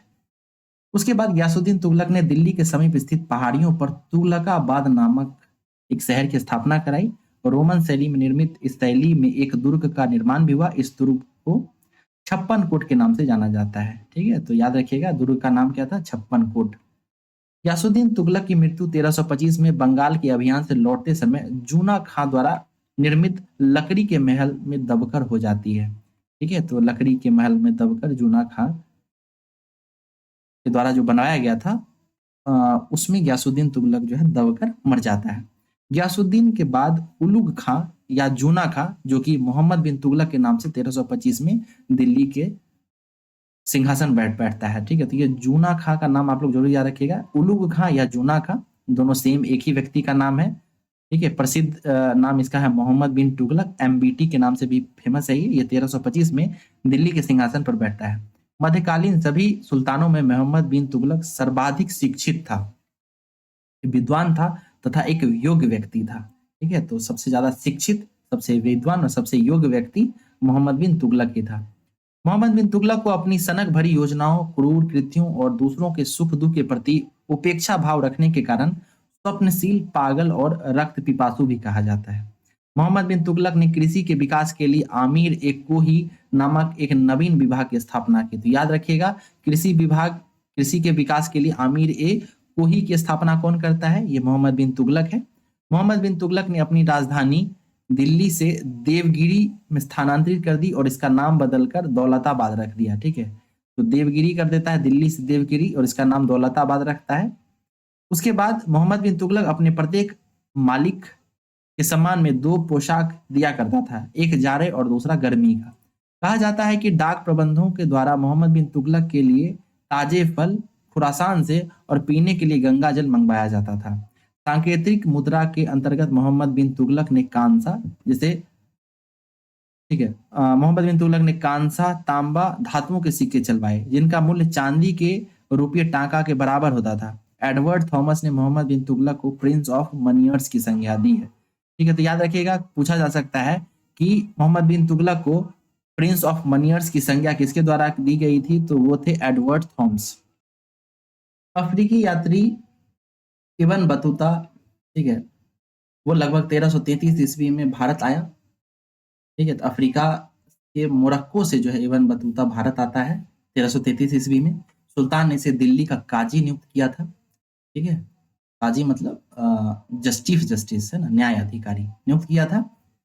1342 ईस्वी में सुल्तान ने इसे अपने राजदूत के रूप में चीन भी भेजा। तो ये भी याद रखिएगा, इब्न बतूता चीन भी गया था। इब्न बतूता की पुस्तक रेहाला में मोहम्मद बिन तुगलक के समय की घटनाओं का वर्णन है। इसने अपनी पुस्तक में विदेशी व्यापारियों के आवागमन, डाक चौकियों की स्थापना यानी डाक व्यवस्था एवं गुप्तचर व्यवस्था के बारे में लिखा है। ठीक है, यानी डाक व्यवस्था के बारे में भी लिखा है और गुप्तचर व्यवस्था के बारे में भी लिखा है। इसने नगाड़ों की भारी ध्वनि के बीच एक स्त्री को सती होने के दृश्य का वर्णन किया है। इसके कथा अनुसार सती होने के लिए सुल्तान से अनुमति लेनी पड़ती थी। मोहम्मद बिन तुगलक के समय जिया नकबसी पहला व्यक्ति था जिसने संस्कृत कथाओं की एक श्रृंखला का फारसी में अनुवाद किया। इस पुस्तक का नाम तूतीनामा था। ठीक है, तो तूतीनामा क्या है? जिया नकबख्शी के द्वारा लिखा गया एक पुस्तक है। ठीक है, जिसमें एक तोते की ऐसी विरहनी नायिका को कहानी सुनाती है जिसका पति यात्रा पर गया है। मोहम्मद तुगलक ने जीन प्रभु सूरी नामक जैन साधु को अपने दरबार में बुलाकर सम्मान दिया। तो ये इंपॉर्टेंट है, जीन प्रभु सूरी वाला फैक्ट जो है ये कई बार एग्जाम में पूछा भी गया है, तो इसे याद रखेंगे कि मोहम्मद बिन तुगलक ने जीन प्रभु सूरी नामक जैन साधु को अपने दरबार में बुलाकर सम्मान देता है। मोहम्मद बिन तुगलक की मृत्यु 20 मार्च 1351 को सिंध जाते समय थट्टा के निकट हो जाती है। ठीक है, तो थट्टा के निकट जो है इसकी मृत्यु हो जाती है। मोहम्मद बिन तुगलक के शासनकाल में दक्षिण में हरिहर एवं बुक्का नामक दो भाइयों ने 1366 में स्वतंत्र राज्य विजयनगर की स्थापना की। अगले वीडियोज में हम लोग विजयनगर के बारे में भी पढ़ेंगे, तो ध्यान रखिएगा कि विजयनगर की स्थापना जो है यह मोहम्मद बिन तुगलक के शासनकाल के दौरान 1336 ईस्वी में ही होती है। महाराष्ट्र में अलाउद्दीन बहमन शाह ने 1347 में स्वतंत्र बहमनी राज्य की स्थापना भी करती है। तो ये भी याद रखिएगा कि विजयनगर इसके अलावा बहमनी राज्य, इन दोनों की स्थापना मोहम्मद बिन तुगलक के समय काल के दौरान होती है। मृत्यु कब होती है मोहम्मद बिन तुगलक की? 1391 में सिंध जाते वक्त। अब मोहम्मद बिन तुगलक की मृत्यु पर इतिहासकार बदायूं लिखता है कि अंततः लोगों को उससे मुक्ति और लोगों को उससे मुक्ति मिल जाती है। ठीक है, तो ये काफी मतलब कह सकते हैं कि एक राजा के प्रति इतिहासकार क्या नजरिया प्रस्तुत करता है, वो ये एक लाइन व्यक्त करता है, अंततः लोगों को उससे मुक्ति मिली और उसे लोगों से। मोहम्मद बिन तुगलक शेख अलाउद्दीन का शिष्य था। ठीक है, एमबीटी जो था वो शेख अलाउद्दीन का शिष्य था। वह सल्तनत का पहला शासक था जो अजमेर के शेख मोइनुद्दीन चिश्ती के दरगाह पर गया। इसके अलावा बहराइच के सालार, मसूदी गाजी के मकबरे में गया। मोहम्मद बिन तुगलक ने बदायूं में मरीन मुहलिम, दिल्ली में शेख निजामुद्दीन औलिया, मुल्तान में शेख रुकनुद्दीन और अजूधन में शेख मुल्तान आदि संतों की कब्र पर मकबरे बनवाए। फिरोज तुगलक का राज्याभिषेक थट्टा के नजदीक 20 मार्च 1351 को हुआ। पुनः फिरोज का राज्याभिषेक दिल्ली में अंततः 1351 में हुआ। ठीक है, फिरोज शाह तुगलक का राज्याभिषेक दिल्ली में कब होता है? 1351 में। इससे पहले थट्टा में भी इसका जो है राज्याभिषेक हो जाता है। खलीफा द्वारा इसे कासिम आमिर उल मोमिन की उपाधि दी जाती है। ठीक है, तो याद रखिएगा, कासिम आमिर उल मोमिन। राजस्व व्यवस्था के अंतर्गत फिरोज ने अपने शासनकाल में 24 कष्टदायक करों को समाप्त कर केवल 4 कर जो है उसे ही रहने दिया। ठीक है, तो 24 कष्टदायक कर हटा दिए। इसके अलावा 4 कर कौन से थे? 4 कर थे खम्स, खराज, जजिया, जकात। ठीक है, खम्स, खराज, जजिया, जकात। तो खराज जो है लगान हुआ करता था, खम्स जो था वो युद्ध में लूट का धन होता था, जजिया वो गैर मुसलमानों से लिया जाता था और जकात मुसलमानों से वसूला जाता था। फिरोज तुगलक ब्राह्मणों पर जजिया लागू करने वाला पहला मुस्लिम शासक था। यह प्रश्न भी पूछा जाता है। फिरोज शाह तुगलक जो है वो ब्राह्मणों पर जजिया लागू करने वाला पहला मुसलमान था। देखिए, कहने का मतलब क्या है कि इससे पहले हिंदुओं पर तो जजिया लागू था, लेकिन पूर्व के शासकों ने ब्राह्मणों पर जजिया नहीं लगाया था। लेकिन फिरोज शाह तुगलक ने क्या किया? ब्राह्मणों पर भी जजिया लागू कर दिया था। फिरोज तुगलक ने एक नया कर, सिंचाई कर भी लगाया। ठीक है, तो इसके समय में सिंचाई कर की शुरुआत की गई थी, जो कि उपज का 1/10 भाग हुआ करता था। फिरोज तुगलक ने 5 बड़ी नहरों का निर्माण कराया। ठीक है, फिरोज तुगलक ने 300 नए नगरों की स्थापना की। इसमें हिसार, फिरोजाबाद, फतेहाबाद, जौनपुर, फिरोजपुर प्रमुख हैं। इसके शासनकाल में खिजराबाद, टोपरा गांव एवं मेरठ में अशोक के 2 स्तंभों को लाकर दिल्ली में स्थानांतरित किया गया। तो ये भी काफी इंपॉर्टेंट है इतिहास में और कई बार एग्जाम में पूछा जाता है कि शासनकाल में खिजराबाद और मेरठ से अशोक के 2 स्तंभों को लाकर दिल्ली में स्थापित किया गया। सुल्तान फिरोज तुगलक ने अनाथ मुस्लिम महिलाओं, विधवाओं एवं लड़कियों की सहायता के लिए दीवान ए खैरात की शुरुआत की। ठीक है, किसके किसके लिए? महिलाओं, विधवाओं, लड़कियों की सहायता के लिए। ठीक है, उसके बाद सल्तनत कालीन सुल्तानों में शासनकाल में सबसे अधिक दासों की संख्या फिरोज शाह तुगलक के समय में थी। ठीक है, तो इसी के समय में सबसे ज्यादा दासों की संख्या हुआ करती थी और फिरोज शाह तुगलक ने दासों के लिए अलग विभाग की स्थापना भी की थी। उसका नाम उसने दीवान ए बंदगान रखा था। ठीक है, दीवान ए बंदगान। उसके बाद इसने सैन्य पदों को वंशानुगत कर दिया था। ये भी एक इंपॉर्टेंट फैक्ट है, याद रखना है। नेक्स्ट फैक्ट देखते हैं। इसने अपनी आत्मकथा फतुहात ए फिरोजशाही की रचना की। ठीक है, तो इसकी आत्मकथा क्या है? फतुहात फिरोजशाही इसकी रचना करता है। इसके अलावा जियाउद्दीन बर्नी और शम्स सिराज अफीम को अपना संरक्षण प्रदान करता है। इसने ज्वालामुखी मंदिर में पुस्तकालय से लूटे गए 1300 ग्रंथों में से कुछ को फारसी के विद्वान अपाउद्दीन द्वारा दलायते फिरोजशाही नाम से अनुवाद कराया। इसने चांदी एवं तांबे के मिश्रण से निर्मित सिक्के भारी संख्या में जारी करवाए, जिसे अद्धा और विख कहा जाता था। ठीक है, तो अद्धा और विख क्या था? ये चांदी और तांबे के मिश्रण से निर्मित सिक्के थे। ठीक है, अद्धा और विख। फिरोज तुगलक की मृत्यु सितंबर 1388 में हो गई। मृत्यु कब होती है? 1388 ईस्वी में। फिरोज काल में निर्मित खान ए जहां तेलंगानी के मकबरे की तुलना जेरूसलम में निर्मित उमर ए मस्जिद से की जाती है। ठीक है, तो खान ए जहां तेलंगानी के मकबरे की तुलना जेरूसलम में निर्मित उमर के मस्जिद से की जाती है। सुल्तानत फिरोज तुगलक ने दिल्ली में कोटला फिरोज शाह दुर्ग का निर्माण कराया। इसके अलावा तुगलक वंश का अंतिम शासक नसीरुद्दीन महमूद तुगलक था। ठीक है, तो नसीरुद्दीन महमूद तुगलक इस वंश का अंतिम शासक था। इसका शासनकाल दिल्ली से पालन तक ही सीमित था। तो ये प्रश्न भी प्रीवियस ईयर में पूछा गया है, याद रखिएगा। पूछा गया था कि वो कौन सा शासक था जिसका शासन दिल्ली से पालम तक था। ठीक है, तो ये शासक का नाम था नसीरुद्दीन महमूद। ये तुगलक वंश का अंतिम शासक था। तैमूर लंग ने सुल्तान नसीरुद्दीन महमूद तुगलक के समय 1398 ईस्वी में दिल्ली पर आक्रमण किया। तो ये भी पूछा जाता है कि भारत पर या तैमूर लंग का आगमन भारत पर कब हुआ था? तो ये 1398 ईस्वी में होता है। और उस समय भारत का शासक कौन था? तो उस समय भारत का शासक नसरुद्दीन महमूद तुगलक था। नसरुद्दीन के समय में मलिक कुकर्स, ठीक है, तो नसीरुद्दीन के समय में ही मलिक कुकर्स यानी पूर्वाधिपति की उपाधि धारण कर एक हिजरा मलिक सरवार ने जैनपुर में एक स्वतंत्र राज्य की स्थापना की। तो ये इतना इंपॉर्टेंट फैक्ट नहीं है, इसे आप स्किप भी कर सकते हैं। इस तरीके से हम लोगों ने तुगलक वंश को समाप्त किया है। अब एक बार हम लोग जल्दी जल्दी इस वंश को रिवाइज करेंगे। तुगलक वंश जो कि 1320 से लेकर 1398 तक गद्दी पर रहता है। इसकी स्थापना गाजी मलिक यानी गयासुद्दीन तुगलक के द्वारा 1320 में की जाती है। इसने सिंचाई के लिए कुएं और नहरों का निर्माण कराया। संभवतः नहरों का निर्माण कराने वाला गयासुद्दीन प्रथम शासक था। इसने तुगलकाबाद नामक जो है एक शहर की या नगर की स्थापना भी कराई। इसके अलावा इसने तुगलकाबाद में छप्पन कोट नामक दुर्ग का निर्माण भी करवाया था। इसके अलावा गयासुद्दीन तुगलक की मृत्यु जूना खां द्वारा निर्मित लकड़ी के महल के नीचे दबकर हो गई थी। उसके बाद जूना खां, जो कि उलुग खां के नाम से भी प्रसिद्ध था, वो मोहम्मद बिन तुगलक के नाम से 1325 में दिल्ली का शासक बनता है। मोहम्मद बिन तुगलक सर्वाधिक शिक्षित, विद्वान और योग्य व्यक्ति था। वह उसे स्वप्नशील, पागल और रक्त पिपासु भी कहते हैं, क्योंकि वो जो है दूसरों के सुख दुख के प्रति उपेक्षा का भाव रखता था। मोहम्मद बिन तुगलक ने कृषि के विकास के लिए आमिर ए कोही की स्थापना की। तो आमिर ए कोही वो कृषि के विभाग था। इसके अलावा उसने दिल्ली से अपनी राजधानी स्थापित करके देवगिरी यानी दौलताबाद कर लिया था। उसने कांसा और तांबा के मिक्स्ड सिक्के चलवाए थे। ठीक है, यानी पूर्व में जो सोना और चांदी के जो सिक्के चलाए जाते थे उसे फिर मोहम्मद बिन तुगलक के द्वारा बंद करा दिया गया था और उसके जगह वो सांकेतिक मुद्रा के रूप में कांसा और तांबा का सिक्का चलाता था। एडवर्ड थॉमस जो है, एडवर्ड थॉमस नाम का एक विद्वान उसे प्रिंस ऑफ मनियर्स कहता है।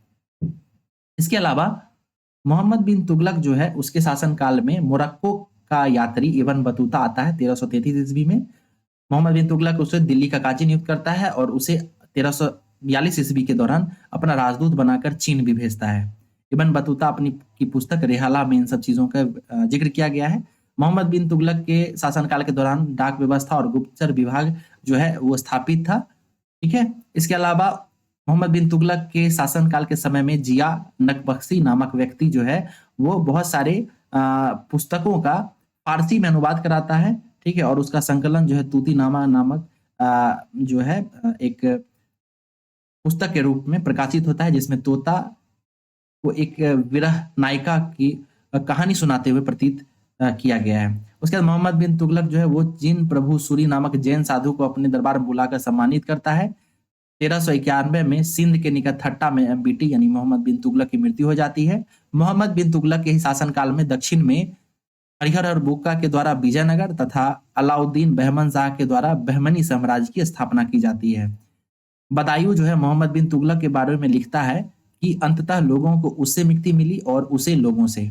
मोहम्मद बिन तुगलक शेख अलाउद्दीन का शिष्य था। अजमेर के शेख मुहिउद्दीन चिश्ती के दरगाह पर भी जो है वो जाता है और वहां मकबरे का निर्माण कराता है। इसके बाद अगला शासक बनता है फिरोज शाह तुगलक, जिसका 2 बार राज्याभिषेक होता है, पहली बार थट्टा में और दूसरी बार पुनः दिल्ली में। 1351 ईस्वी में उसका राज्याभिषेक दिल्ली में होता है। खलीफा द्वारा इसे कासिम आमिर उल मोमिन की उपाधि दी जाती है। इसने 24 कष्टदायक करों को समाप्त करके केवल 4 कर रखे, जिसे खम्स, खराज, जजिया, जकात नाम दिया गया। इसके अलावा फिरोज शाह तुगलक जो है वो पहला ऐसा शासक था जिसने ब्राह्मणों के ऊपर भी जजिया कर लगाया। उसके अलावा ये सिंचाई कर लगाता है, जो कि एक नए प्रकार का कर था, और ये कर कुल उपज का 1/10वां भाग होता था। फिरोज शाह तुगलक के द्वारा 5 बड़ी नहरों का भी निर्माण कराया जाता है। इसके शासनकाल में खिजराबाद, टोपरा गांव एवं मेरठ से अशोक के स्तंभों को लाकर दिल्ली में स्थापित किया जाता है। इसके अलावा इसके द्वारा दीवान ए खैरात की स्थापना की जाती है और इसके ही द्वारा दासों के लिए दीवान बंदगान की भी व्यवस्था की जाती है। इसके बाद इसकी आत्मकथा फतुहात फिरोज शाही जो है वो काफी प्रचलित है। इसने स्वयं ही फतुहात फिरोज शाही की रचना की थी। इसने चांदी एवं तांबे के मिश्रण से निर्मित सिक्के भारी संख्या में जारी करवाए, जिसे अद्धा और विख कहा जाता था। इसकी मृत्यु 1388 में होती है, 1388 में। उसके बाद खान ए जहां तेलंगानी के मकबरे की तुलना जेरूसलम में निर्मित उमर मस्जिद से की जाती है। इसके द्वारा फिरोज शाह तुगलक के द्वारा फिरोज शाह कोटला दुर्ग की स्थापना की जाती है। तुगलक वंश के अंतिम शासक का नाम नसीरुद्दीन मोहम्मद तुगलक था, नसीरुद्दीन महमूद तुगलक। इसी के समय में तैमूर लंग का आक्रमण होता है 1398 में, और नसीरुद्दीन मोहम्मद तुगलक के बारे में कहा जाता है कि इसका शासन दिल्ली से पालम तक ही रह गया था। ठीक है, तो इस तरीके से हम लोगों ने तुगलक वंश के भी को भी डिटेल में देख लिया है। इसके अलावा रिवाइज भी कर लिया है। तो इस वीडियो को आप लोग 1-2 बार देखेंगे तो क्विकली रिवीजन हो जाएगा। ध्यान रहे कि ये सारी वीडियो जो है केवल रिवीजन पर्पज से बनाया जा रहा है। कॉन्सेप्ट क्लियरिंग के लिए एक अलग से सीरीज बनाया गया है, आप उसे देखेंगे। ठीक है, तो मिलते हैं अगले वीडियो में। अगले वीडियो में हम लोग सैयद और लोदी वंश को एक साथ समाप्त करेंगे। तब तक के लिए धन्यवाद। Hello guys, welcome to doctor BP. इस वीडियो में हम लोग दिल्ली सल्तनत के चौथे वंश सैयद वंश के बारे में देखेंगे। इससे पहले के वीडियोस में हम लोगों ने अरबों के आक्रमण, गुलाम वंश, तुगलक वंश और खिलजी वंश के बारे में देख लिया है। सैयद वंश को हम लोग डिटेल में देखेंगे। सैयद वंश जो कि 1414 से लेकर 1451 तक शासन करता है दिल्ली में। इसकी स्थापना या इसका संस्थापक खिज्र खां थे। ठीक है, और इसने सुल्तान की उपाधि ना धारण कर अपने आप को रैयत ए आला की उपाधि दी थी। ठीक है, तो रैयत ए आला की उपाधि से ही ये खुश हो गया। उसके बाद खिज्र खां तैमूर लंग का सेनापति हुआ करता था, ये भी याद रखिएगा। भारत से लौटते समय तैमूर लंग ने खिज्र खां को मुल्तान, लाहौर और दीपालपुर का शासक नियुक्त किया था। खिज्र खां नियमित रूप से तैमूर के पुत्र शाहरुख को कर भेजा करता था। ठीक है, तो खिज्र खां जो था वो तैमूर के पुत्र शाहरुख को कर भेजा करता था। उसके बाद खिज्र खां की मृत्यु 20 मई 1421 में हो गई। उसके बाद खिज्र खां का पुत्र मुबारक खां ने शाह की उपाधि धारण की। ओके, और मुबारक खां जो है वो राजगद्दी पर बैठता है शाह की उपाधि के साथ। याहिया बिन अहमद सरहिंद को मुबारक शाह का संरक्षण प्राप्त था। उसकी पुस्तक तारीख मुबारक शाही में सैयद वंश के विषय में जानकारी मिलती है। तो नाम याद रखिएगा, याहिया बिन अहमद सरहिंद। ठीक है, इनकी पुस्तक का नाम था तारीख मुबारक शाही। मुबारक शाह के द्वारा जो है इन्हें संरक्षण प्रदान था। उसके बाद यमुना के किनारे मुबारकाबाद की स्थापना मुबारकाबाद ने की थी। ओके, उसके बाद सैयद वंश का अंतिम सुल्तान अलाउद्दीन आलम शाह था, अंतिम सुल्तान। और सैयद वंश का शासन करीब 37 वर्षों तक ही चलता है। तो ये दिल्ली सल्तनत के सबसे कम उम्रों तक शासन करने वाला वंश था। ठीक है, तो एक बार इसको रिवाइज कर लेते हैं क्योंकि काफी छोटा वंश है, तो इसे क्विकली रिवाइज करेंगे। सैयद वंश ये 1414 से लेकर 1451 तक शासन करता है। इसके संस्थापक खिज्र खां थे, जिसने रैयत आला की उपाधि धारण की थी। खिज्र खां तैमूर लंग का सेनापति था। ठीक है, खिज्र खां नियमित रूप से तैमूर के पुत्र शाहरुख को कर भेजा करता था। 1421 में खिज्र खां की मृत्यु हो जाती है। उसके बाद उसका बड़ा पुत्र मुबारक शाह राजा बनता है। याहिया बिन अहमद सरहिंद की पुस्तक तारीख मुबारक शाही में सैयद वंश के बारे में जानकारी मिलती है। मुबारक शाह ने याहिया बिन अहमद सरहिंद को संरक्षण प्रदान किया था। इसके अलावा यमुना के किनारे मुबारकाबाद नामक शहर का स्थापना करता है। उसके बाद सैयद वंश के अंतिम सुल्तान अलाउद्दीन आलम शाह होते हैं और सैयद वंश 37 वर्षों तक शासन करता है। अब हम लोग दिल्ली सल्तनत के अंतिम वंश जो कि लोधी वंश है उसे देखेंगे। लोधी वंश 1451 से लेकर 1526 तक पानीपत के प्रथम युद्ध तक जो है शासन करता है। ठीक है, तो इसमें 3 प्रमुख शासक होते हैं, जिसमें बहलोल लोधी, सिकंदर लोधी और इब्राहिम लोधी प्रमुख हैं। ठीक है, तो शुरू करते हैं। लोधी वंश के संस्थापक बहलोल लोधी थे। ठीक है, और वह 19 अप्रैल 1451 को बहलोल शाहगाजी की उपाधि से दिल्ली सल्तनत के सिंहासन पर बैठता है। दिल्ली का प्रथम अफगान राज्य की स्थापना का श्रेय बहलोल लोधी को जाता है। ठीक है, तो याद रखिएगा कि ये जो लोधी वंश था वो अफगान ओरिजिन्स के थे। ठीक है, उसके बाद बहलोल लोधी ने बहलोल सिक्के का प्रचलन करवाया। वह अपने सरदारों को मकसद ए आली कह के पुकारता था। ठीक है, मकसद ए आली।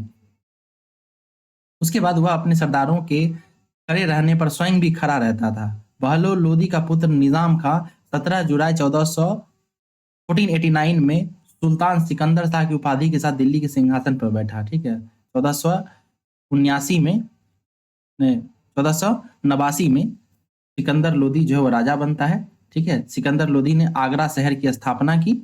इसके अलावा भूमि के लिए नाप के लिए वो गजे सिकंदरी का प्रचलन शुरू कराता है। इसके अलावा ये गुलरूखी शीर्षक से फारसी कविताएं लिखता था।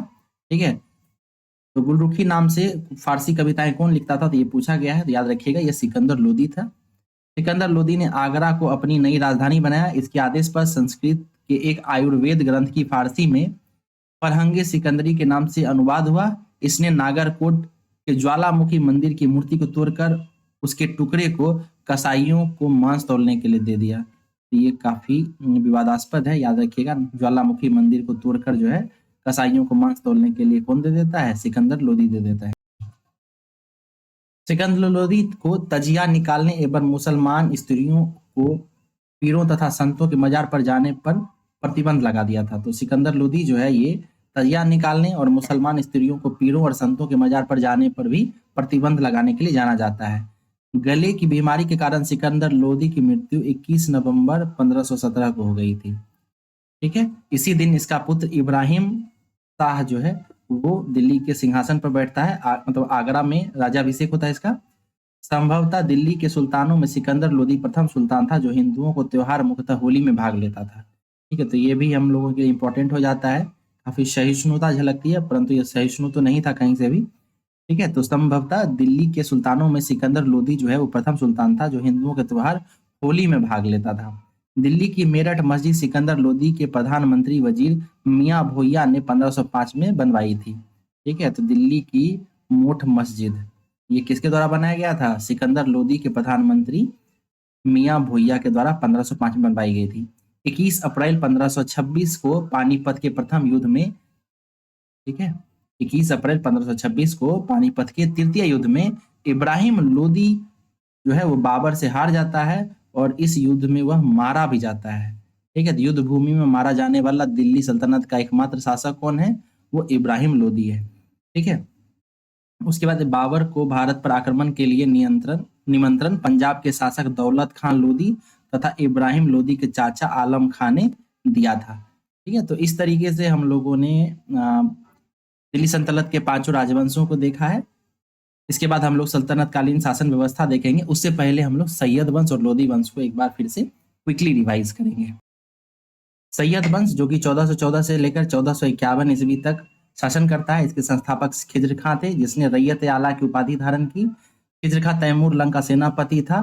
खिज्र खां नियमित रूप से तैमूर के पुत्र शाहरुख को कर भेजा करता था। 1421 में इसकी मृत्यु हो गई। उसके बाद उसका पुत्र मुबारक शाह राजा बनता है। याहिया बिन अहमद सरहिंद जो है वो मुबारक शाह के संरक्षण में रहते थे तथा उन्होंने ही तारीख मुबारक शाही नामक पुस्तक लिखी जिसमें सैयद वंश की जानकारी मिलती है। यमुना के किनारे मुबारकाबाद की स्थापना मुबारक शाह ने की थी। सैयद वंश का अंतिम सुल्तान अलाउद्दीन आलम शाह था। सैयद वंश ने कुल मिलाकर 37 वर्षों तक शासन किया। इसके बाद अंतिम शासक वंश जो है वो लोधी वंश है, जो कि 1451 से लेकर 1526 ईस्वी तक शासन करता है। लोधी वंश का संस्थापक बहलोल लोधी था। वह 1451 में बहलोद शाहगाजी की उपाधि से दिल्ली के शासन पर था। ये अफगान ओरिजिन का था। ठीक है, बहलोल लोधी जो है वो अफगान ओरिजिन का था। इसने अपने सरदारों को मकसद आला कहा या मकसद आला कहकर पुकारता था। 1479 में सुल्तान सिकंदर शाह की उपाधि के साथ जो है इसका पुत्र सिकंदर लोदी जो है वो राजा बनता है। सिकंदर लोदी आगरा शहर की स्थापना करता है। इसने भूमि की पैमाइश के लिए, उसको नापने के लिए, मापन के लिए गजे सिकंदरी शुरू करता है। यह गुलरुखी नाम से फारसी में कविताएं लिखता था। इसके अलावा इसके जो है ज्वालामुखी मंदिर की मूर्तियों को तोड़ने का भी जो है इस पे आरोप लगता है। इसके बाद इसका मृत्यु 1517 ईस्वी में हो जाता है और उसी दिन जो है इसका पुत्र इब्राहिम शाह यानी इब्राहिम लोदी जो है वो सुल्तान बनता है। संभवतः दिल्ली के सुल्तान सिकंदर लोदी जो पहला शासक था जो हिंदुओं के त्योहार होली में भाग लेता था। दिल्ली की मोठ मस्जिद सिकंदर लोदी के प्रधानमंत्री मियां भोइया के द्वारा बनाया गया था। इसके अलावा 21 अप्रैल 1526 को पानीपत के प्रथम युद्ध में इब्राहिम लोदी बाबर से हार गया और वह युद्ध में मारा गया।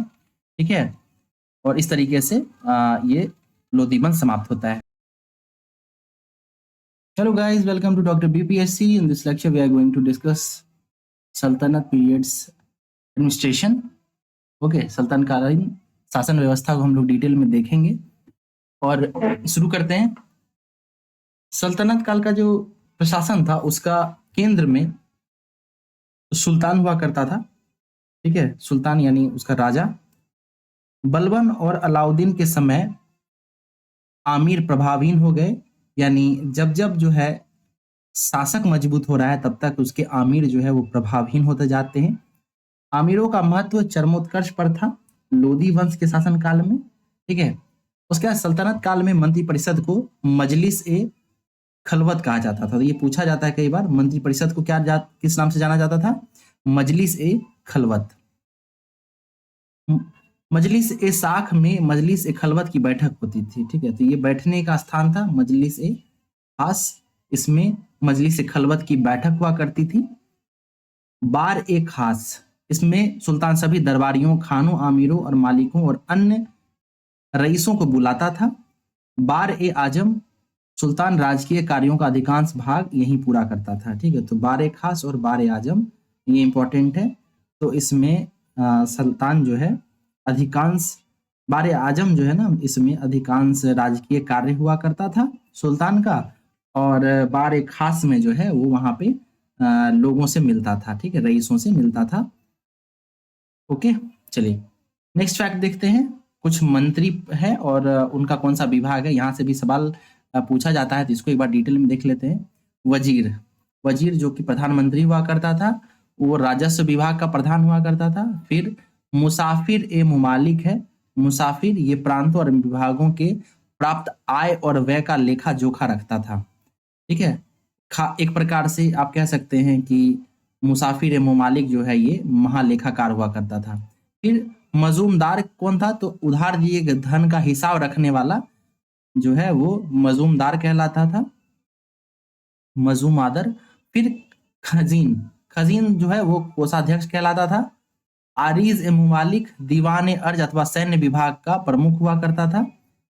सदर ए सुदूर ये धर्म और दान विभाग का प्रमुख हुआ करता था। ठीक है, धर्म और दान विभाग का प्रमुख हुआ करता था। ओके, इसके बाद काजी उल कजात। ठीक है, तो काजी जो था ना वो न्याय अधिकारी हुआ करता था ना, जस्टिस का काम देखता था, तो न्याय का सर्वोच्च अधिकारी हुआ करता था। उसके बाद वरीद ए मुवाली की बात करें तो ये गुप्तचर विभाग का प्रमुख अधिकारी हुआ करता था। फिर वकील ए दर की बात करें तो ये सुल्तान के व्यक्तिगत सेवाओं की देखभाल करता था। ठीक है, उसके बाद दीवान ए खैरात की बात करें तो ये दान विभाग था, खैरात दान में दिया जाता है। दीवान ए बंदगान ये दास विभाग हुआ करता था। इसके अलावा दीवान ए इस्तिहाक जो है वो एक पेंशन विभाग हुआ करता था। फिर सल्तनत काल के दौरान कुछ विभाग भी थे जो कि काफी प्रचलित थे, जिसे विभिन्न प्रशासकों के द्वारा बनाया गया था, तो उससे भी सवाल पूछे जाते हैं। जैसे दीवान ए मुस्तखराज की बात करें तो ये एक वित्त विभाग था, और ये अलाउद्दीन खिलजी के द्वारा शुरू किया गया था, क्योंकि अलाउद्दीन खिलजी के समय में दिल्ली सल्तनत का जो वित्तीय विभाग था वो काफी मजबूत था। ठीक है, तो दीवान ए मुस्तखराज जो अलाउद्दीन खिलजी के द्वारा शुरू किया जाता है। फिर दीवान ए कोही, कोही जो है वो कृषि विभाग हुआ करता था। ठीक है, और इसकी स्थापना मोहम्मद बिन तुगलक के द्वारा की गई थी। वहीं दीवान ए अर्ज की बात करें या दीवान ए आरजी, ये सैन्य विभाग हुआ करता था, ये बलबन के द्वारा शुरू किया गया था। दीवान ए बंदगान, दीवान ए खैरात और दीवान ए इस्तिहाक, ठीक है, ये तीनों जो है फिरोज शाह तुगलक के द्वारा शुरू किया गया था। ठीक है, तो याद रखिएगा कि दीवान ए बंदगान जो था वो दास के लिए विभाग था, दीवान ए खैरात ये दान के लिए था, और दीवान ए इस्तिहाक जो है वो पेंशन विभाग हुआ करता था। उसके सल्तनत काल में दीवाने रियासत धार्मिक मामलों, पवित्र स्थानों तथा योग विद्वानों और धर्मपरायण लोगों का वजीफा देता था। इसका अध्यक्ष प्रमुख सदर होता था, जो साधारणतः प्रधान काजी होता था। वह न्याय विभाग का अध्यक्ष भी होता था। दीवाने इंसा नामक विभाग राज्य के पत्राचार से संबंधित था। ठीक है, तो दीवाने इंसा याद रखिएगा, ये पत्राचार से संबंधित था। साम्राज्य के विभिन्न भागों में चल रही गतिविधियों को पूर्ण जानकारी के लिए दूत की नियुक्ति की जाती थी। ये दूत वरीद कहलाते थे। ठीक है, शासक के सबसे ज्यादा विश्वास पात्र लोग ही मुख्य वरीद के पद पर नियुक्त किए जाते थे। लोक निर्माण विभाग की स्थापना फिरोज शाह तुगलक ने की। ये इंपॉर्टेंट क्वेश्चन है, यहाँ से पूछा जाता है। लोक निर्माण विभाग की स्थापना किसके द्वारा की गई? तो फिरोज शाह तुगलक के द्वारा की गई है। यह विभाग नहरों तथा सार्वजनिक भवनों का निर्माण कराता था। सल्तनत अनेक प्रांतों में बटा हुआ था, जिसे इक्ता या सूबा कहते थे। ठीक है, तो प्रांतों को क्या कहा जाता था? प्रांतों को इक्ता या सूबा कहा जाता था, जिसका शासन जो है नायाब या वली या मुफ्ती द्वारा होता था। ठीक है, नायाब, वली या मुफ्ती के द्वारा इक्ता और सूबा का प्रशासन देखा जाता था। इक्ताओं को सीकों यानी जिलों में बांटा जाता था। ठीक है, जहाँ का प्रमुख अधिकारी जो है सिकदार हुआ करता था, जो एक सैन्य अधिकारी था। ठीक है, अब राजस्व व्यवस्था की बात करें तो उस्र नाम का कर लिया जाता था, जो मुसलमानों से लिया जाता था। ठीक है, और ये एक प्रकार का भूमि कर था। इसके अलावा खराज था, ये गैर मुसलमानों से लिया जाने वाला भूमि कर था। ठीक है, उसके बाद जकात जो था मुसलमानों पर धार्मिक कर था। फिर जजिया जो था वो गैर मुसलमानों पर धार्मिक कर था। फिर खम्स जो था ये लूट का धन था। ठीक है, उसके बाद सिखों को परगनों में विभाजित किया जाता था। आमिल परगनों का मुख्य अधिकारी था तथा मुसाफिर लगान को निश्चित करने वाला अधिकारी होता था। एक शहर या 100 गांव के शासन के देखरेख के लिए आमिर ए सदा नामक अधिकारी रहता था। प्रशासन की सबसे छोटी इकाई ग्राम होती थी। ये इंपॉर्टेंट है, याद रखिएगा। प्रशासन की सबसे छोटी इकाई ग्राम होती थी। ग्राम का सबसे अधिक प्रभावशाली लोग खुद छोटे जमींदार और मुकदम मुखिया होता था। ठीक है, तो इसका सबसे प्रभावशाली लोग जो है खुद यानी छोटे जमींदार और मुकदम यानी मुखिया होता था। ग्राम का एक पटवारी भी होता था। ठीक है, तो ये भी याद रखिएगा। सुल्तान की अस्थाई सेना को खास खेल नाम दिया जाता था। ठीक है, सुल्तान की स्थायी सेना को खास खेल नाम दिया जाता था। उसके बाद मंगोल सेना के वर्गीकरण की दशमलव प्रणाली को सल्तनत कालीन सैन्य व्यवस्था का आधार बनाया गया था। तो याद रखिएगा कि दशमलव प्रणाली जो था वो भी दिल्ली सल्तनत में प्रचलित था, जो कि दिल्ली सल्तनत में मंगोलों से लिया गया था। ठीक है, तो मंगोल सेना का जो वर्गीकरण था दशमलव प्रणाली का, वो दिल्ली सल्तनत में भी लागू था। ठीक है, 10 अश्वारोही पर एक सरे खेल होता था। 10 सरे खेल पर एक सिपह सालार होता था। 10 सिपह सालार पर एक आमिर होता था। 10 आमिर पर एक मलिक होता था, और 10 मलिक पर एक खान होता था। संतलत काल में बारूद की सहायता से गोला फेंकने वाली मशीन को मंगलिक तथा अराद कहा जाता था। ठीक है, याद रखिएगा, मंगलिक तथा अराद। ठीक है, ये बारूद फेंकने वाला है ना, यानी गोला फेंकने वाला मशीन था। अलाउद्दीन खिलजी ने एकता प्रथा को समाप्त कर दिया। याद रखिएगा, ये शुरू किसके द्वारा किया गया था एकता प्रथा? तो ये इल्तुतमिश। तो एकता प्रथा की शुरुआत जो है इल्तुतमिश के द्वारा की गई थी, और इसको समाप्त अलाउद्दीन खिलजी के द्वारा किया गया था। एकता प्रथा की दोबारा शुरुआत फिरोज शाह तुगलक ने की। सल्तनत काल में अच्छी नस्ल के घोड़े तुर्की, अरब, रूस से मंगाए जाते थे। हाथी मुख्यतः बंगाल से मंगाए जाते थे। सल्तनत कालीन कानून शरीयत, कुरान और हदीस पर आधारित थी। तो ये भी याद रखिएगा कि उसका कानून जो थी वो शरीयत, कुरान और हदीस पर आधारित थी। मुस्लिम कानून के 4 महत्वपूर्ण स्रोत थे, कुरान, हदीस, इजामा और कयास। सुल्तान सप्ताह में 2 बार दरबार में न्याय करने के लिए उपस्थित होता था। सल्तनत काल में लगान निर्धारित करने के लिए मिश्रित प्रणाली को मुक्तई कहा जाता था। ठीक है, सल्तनत काल में लगान निर्धारित करने की मिश्रित प्रणाली को मुक्तई कहा जाता था। भूमि की नाप जोख करने के बाद क्षेत्रफल के आधार पर लगान का निर्धारण मसाहत कहलाता था। इसकी शुरुआत अलाउद्दीन ने की थी। पूर्णतः केंद्र के नियंत्रण में रहने वाली भूमि खालसा भूमि कहलाती थी। ठीक है, खालसा भूमि क्या थी? पूरी तरह से राजाओं के नेतृत्व, मतलब राजाओं के नियंत्रण में रहने वाली भूमि को खालसा भूमि कहते थे। अलाउद्दीन ने दान दी गई अधिकांश भूमि को छीनकर खालसा भूमि में परिवर्तित कर दिया था। इसे हमने अभी पहले भी देख रखा है। सॉरी। सल्तनत कालीन मुद्रा व्यवस्था चांदी के टांके और तांबे के दिरहम पर आधारित थे। ठीक है, चांदी का टांका और तांबा का दिरहम। देवल सल्तनत काल में अंतर्राष्ट्रीय बंदरगाह के रूप में प्रसिद्ध था। तो देवल याद रखिएगा, सल्तनत काल का अंतर्राष्ट्रीय बंदरगाह था। ठीक है, ये पूछा जा सकता है देवल के बारे में। नेक्स्ट फैक्ट देखते हैं। तो इस प्रकार हमने सल्तनत कालीन शासन व्यवस्था को एक बार समझ लिया है, पढ़ लिया है। अब हम लोग उसे क्विकली रिवाइज करेंगे। ठीक है, तो ध्यान रखिएगा कि केंद्रीय प्रशासन का मुखिया सुल्तान कहलाता था। ठीक है, सल्तनत काल में मंत्रिपरिषद को मजलिस ए खलवत कहते थे। मजलिस एक खास और मजलिस ए खलवत की बैठक होती थी। वहीं बार ए खास में रईसों और दरबारियों, खानों, आमिरों से सुल्तान मिलता था। वहीं बार ए आजम में राजकीय कार्यों का अधिकांश भाग हुआ करता था। इसके अलावा कुछ मंत्री और उसके विभाग को देखेंगे तो वजीर जो प्रधानमंत्री हुआ करता था वो राजस्व विभाग का प्रमुख था। मुशरिफ ए ममालिक की आय एवं व्यय का लेखा जोखा रखता था। मजूम आदर जो है वो उधार का हिसाब रखता था। खजीन जो था वो कोषाध्यक्ष हुआ करता था। आरिज ए ममालिक सैन्य विभाग देखता था। वो दीवान अर्ज विभाग का अध्यक्ष हुआ करता था। सत्र ए सुदूर जो था वो धर्म और दान विभाग का प्रमुख था। काजी उल कजा जो है न्याय का अधिकारी हुआ करता था। वरीद ए मुबालिक गुप्तचर विभाग का अधिकारी होता था। वकील ए दर सुल्तान का व्यक्तिगत सेवा देखता था। दीवान ए खैरात दान विभाग था। दीवान ए बंदगान दास विभाग था और दीवान ए इस्तिहाक पेंशन विभाग था। इसके अलावा कुछ विभाग तथा उससे शुरू करने वाले सुल्तान को देखते हैं तो दीवान ए मुस्तकरा जो कि वित्त विभाग था वो अलाउद्दीन खिलजी के द्वारा शुरू किया गया था। दीवान ए कोही कृषि विभाग था जो मोहम्मद बिन तुगलक के द्वारा शुरू किया गया था। दीवान ए अर्ज या दीवान ए आरिज सैन्य विभाग था जो बलबन के द्वारा शुरू किया गया था। दीवान ए बंदगान फिरोज शाह तुगलक के द्वारा। दीवान ए खैरात वो भी फिरोज शाह तुगलक के द्वारा। और दीवान ए इस्तिहाक वो भी फिरोज शाह तुगलक के द्वारा शुरू किया गया था। दीवान ए इंसा जो था वो एक प्रकार का पत्राचार विभाग हुआ करता था। ठीक है, और दूत जो बरीद जो थे वो उन्हें दूत मतलब दूत जो होते थे वही बरीद हुआ करते थे। लोक निर्माण विभाग की स्थापना फिरोज शाह तुगलक के द्वारा की गई थी। सल्तनत अनेक प्रांतों में बटा हुआ था और उसको इक्ता या सुबा कहते थे, जिसका शासन नयाब या अली या मुफ्ती करता था। फिर इक्ताओं यानी प्रांतों को अनेक सीकों में बांटा गया था, अनेक जिलों में, जिसका उच्च अधिकारी ठेकेदार हुआ करता था जो एक सैन्य अधिकारी था। इसके अलावा कुछ राजस्व की बात करें तो उस्र नाम का कर जो है मुसलमानों से लिया जाता था जो कि भूमि कर था। वहीं खराज की बात करें तो ये गैर मुसलमानों से लिया जाता था जो कि एक भूमि कर था। जकात की बात करें तो ये मुसलमानों से लिया जाने वाला धार्मिक कर था जो कि संपत्ति का 40वां हिस्सा था, बहुत कम मात्रा में लिया जाता था। वहीं जजिया की बात करें तो गैर मुसलमानों पर धार्मिक कर लिया जाता था। हम्स की बात करें तो ये लूट का धन हुआ करता था। ठीक है, तो ये 4-5 प्रकार के कर थे। हम्स, खराज, जजिया, जकात, उस्र। इसके अलावा घड़ी कर और चराई कर के बारे में भी हम लोगों ने देखा था। ठीक है, उसके बाद प्रशासन की सबसे छोटी इकाई ग्राम हुआ करती थी, जिसके प्रभावशाली लोग जो है खुद या मुकदम कहलाते थे। और ग्राम का एक पटवारी भी हुआ करता था।